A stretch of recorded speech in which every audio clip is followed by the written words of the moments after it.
Evening viewers, अद्विकास world में आपका बहुत बहुत स्वागत है। आज के इस वीडियो में मैं आप लोग के साथ अपने लाइफ का एक इंसिडेंट शेयर करने जा रही हूँ।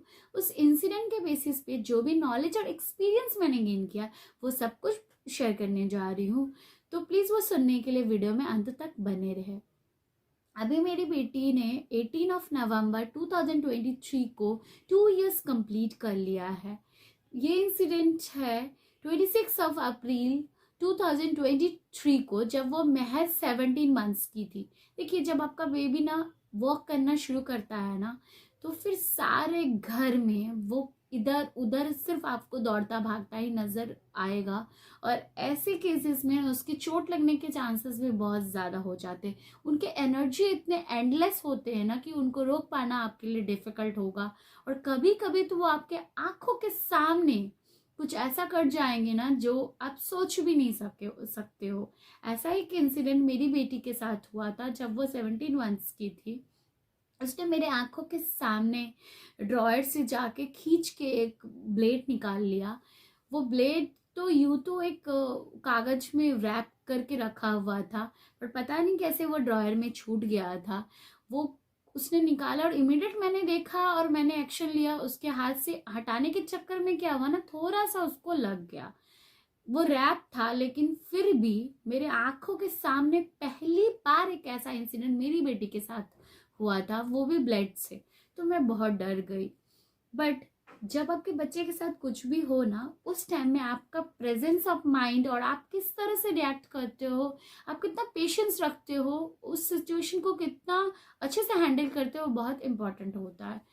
तो मैंने नॉर्मल उसके हैंड को बहुत बहुत ज़्यादा रो रही थी क्योंकि वो डर गई थी। मैंने उसके हैंड को नॉर्मल ले जाकर रनिंग वाटर में मतलब धोने के लिए डाला और तुरंत डॉक्टर को कॉल कर दिया, क्योंकि मैं बहुत थोड़ा सा पैनिक हो गई थी मैं बहुत, क्योंकि ऐसा इंसिडेंट उसके साथ कभी नहीं हुआ था। मैंने डॉक्टर को इमीडिएट कॉल किया। डॉक्टर ने मुझे एक बात बोला कि आप उसके ब्लीडिंग को रोकने का कोशिश करिए और देखिए कट क्या है, माइनर है, क्या है, उसके बेसिस पे आप मेरे को कॉल करके बताइए। तो मैंने रनिंग वाटर में सबसे पहले, ऐसा आप कोई भी इंसिडेंट अगर आपके बच्चे के साथ हो तो आप रनिंग वाटर में उसके हैंड को दीजिए। उसके बाद अपने हैंड से या फिर साफ कॉटन के क्लोथ से, देखिए हैंड से अगर आप ब्लीडिंग को रोकने का कोशिश करेंगे तो प्लीज आप हैंड वॉश करके करिए, या फिर साफ कॉटन के क्लोथ से उसके ब्लीडिंग को रोकने का कोशिश करिए। पर मेरी बेटी के केस में ये भी पॉसिबल नहीं था। वो मुझे छूने ही नहीं दे रही थी, वो बहुत ज्यादा रो रही थी क्योंकि वो डर गई थी। ऐसे केस में आपको समझ में नहीं आएगा कि बच्चों के साथ करना क्या है। तो मेरे भाई ने मेरे को बहुत एक अच्छा आइडिया दिया था। ये आइडिया आप भी अपना सकते हैं जब भी आपके बच्चे का साथ ऐसा कुछ हो। भगवान ना करे उनके साथ ऐसा कुछ हो, बट गलती से अगर उनके साथ ऐसा कुछ हो जाए, तो उसने मुझे आइडिया दिया था कि तू कोई इसकी ही पसंद का कोई खाने का चीज इसके हाथ में ला के रख दे। अगर वो देख के उसका माइंड डाइवर्ट हो गया तो तुम अपना काम आसानी से कर सकती हो। तो उसने ही झट से जाके फ्रिज से हल्दीराम का सोन पापड़ी पड़ा हुआ था, वो उठा के लाके उसके हाथ में दे दिया। अब वो सोन पापड़ी खाने में मग्न हो गई और मैंने कॉटन के क्लोथ से ना बहुत देर तक उसके हाथ को प्रेस करके रखा। फिर हटा के देखा, उसका ब्लीडिंग बंद हो चुका था क्योंकि उसका कट बहुत ही माइनर था।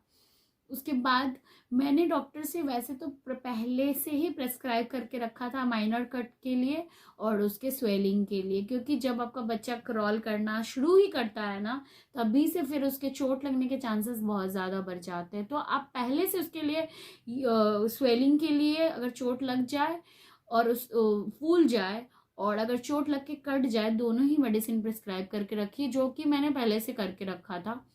बट भगवान के कृपा से ना उस मेडिसिन का मुझे कभी जरूरत नहीं पड़ा था। पहली बार उस मेडिसिन का मुझे जरूरत पड़ा था।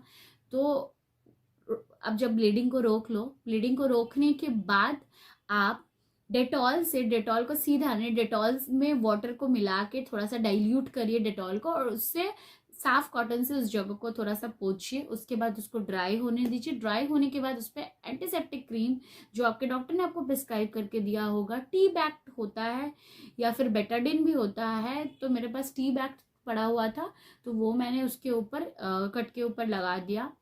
उसके बाद अगर आपका बेबी का कटना बहुत माइनर हो तो प्लीज 2-3 दिन तक दिन में 2-3 बार उस मेडिसिन को लगाइए। इससे आपके बेबी को बहुत ज्यादा रिलीफ मिलेगा। लेकिन अब मेरे दिमाग में एक ही बात चल रहा था कि ब्लेड से कटा है तो क्या मुझे टिटनेस देना है। तो फिर मैंने डॉक्टर को फ़ोन लगाया, तो डॉक्टर ने मेरे को बताया कि देखिए, अगर 6 वीक पे जो बेबी का पहला टिटनेस पड़ता है, फिर 10 वीक पे दूसरा टिटनेस का इंजेक्शन पड़ता है, फिर 14 वीक पे तीसरा पड़ता है।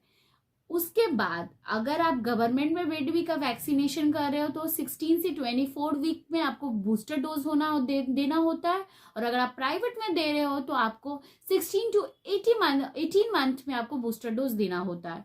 तो मेरी बेबी का वैक्सीनेशन वैसे तो गवर्नमेंट में मैं करा रही थी, तो मेरी बेबी का तब एज था 17 मंथ्स, बट 16 to 24 मंथ्स में बूस्टर डोज देना होता है, जो कि मैंने 16 मंथ में बेबी का कोइंसिडेंसली मैं हमेशा वैक्सीन बेबी का टाइम पे देती हूँ।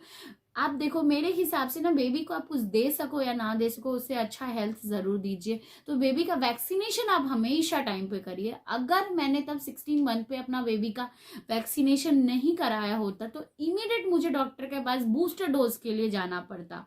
एक तो मेरे बेबी के साथ ऐसा हुआ, इसकी वजह से वो रो रही थी, फिर मुझे वैक्सीन के लिए जाना पड़ता। इसीलिए वैक्सीन एक बहुत अच्छा इन्वेस्टमेंट है फ्यूचर के लिए।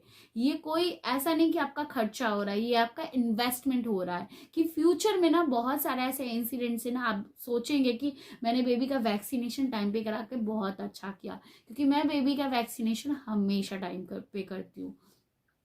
तो अगर आपने बेबी को बूस्टर डोज डलवा दिया ना, चाहे गवर्नमेंट हो या प्राइवेट में, गवर्नमेंट में आपको 16 to 24 मंथ्स में आप कभी भी दे सकते हो, और प्राइवेट में आपको 16 to 18 मंथ में कभी भी दे सकते हो। तो अगले 5 साल तक आपको बेबी के कट्स के लिए आपको टिटनेस देने की कोई जरूरत नहीं है। तो अगेन मैं रिपीट करती हूँ, बेबी का पहला वैक्सीन 6 वीक पे, टिटनेस का दूसरा 10 वीक पे, तीसरा 14 वीक पे। ये गवर्नमेंट और प्राइवेट में सेम ही होता है। और जो बूस्टर डोज होता है वो गवर्नमेंट में आपको 16 to 24 मंथ्स में देना होता है, और प्राइवेट में आपको 16 to 18 मंथ्स पे देना होता है।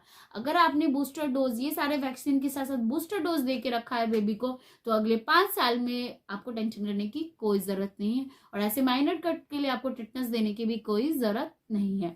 तो मेरे केस में कोई जरूरत नहीं था मुझे टिटनेस देने का।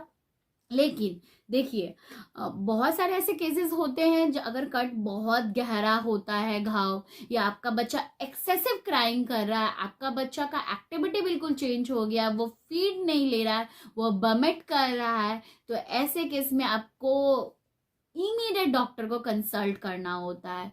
ऐसे केस में आपको बिल्कुल घर पे भी नहीं बैठना है, आपको इमीडिएट डॉक्टर को कंसल्ट करना है। तो मैंने अपने पर्सनल एक्सपीरियंस के बेसिस पे आप लोग के साथ शेयर किया है कि आपके बच्चे को अगर कोई माइनर सा कट लग जाए ना, तो उस टाइम में आपको किस तरह से बेबी को फर्स्ट एड देना है। आई होप आपके लिए वीडियो इन्फॉर्मेटिव रहा होगा।